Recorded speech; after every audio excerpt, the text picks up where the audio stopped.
ভালো আমি একটু বাজার করে নিয়ে আসি, তো একটু বাজার করে নিয়ে আসলাম, ভাবছি তোমার সাথে একটু শেয়ার করি। তো এই দেখেন সাবের লাউ বানানো পরে বৈরাগী, কয় টাকা দাম জানো? কয় টাকা? 40 টাকা। মানে গরমের সময় না লাউয়ের দাম বেশি হবে। সাবের লাউয়ের দাম 40 টাকা। আর হচ্ছে এই যে খালি লেবু কত করে দেখছো? 20 টাকা। এটা হচ্ছে শসা 60 টাকা কেজি। এগুলো কি?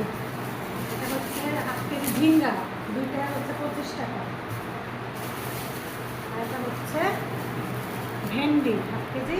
আর এটা হচ্ছে সোনালী মুরগি 1 কেজি। তো গাইস এই তো বাজার। বাইরে মনে হচ্ছে যে এত পরিমাণ রোদের তাপমাত্রা, মানে গরম কি বলবো, আমার টিকা যাচ্ছে না, মনে হচ্ছে বাইরে রোদ করতেছে না বিষ করতেছে। যাই তারপরে খাওয়া লাগবে, বাজার করে নিয়ে এসলাম। তো এই তো আমার বাজারগুলো এখন রান্না করে খাওয়া রান্না করতে হবে। তো আজকের ভিডিওটা পর্যন্ত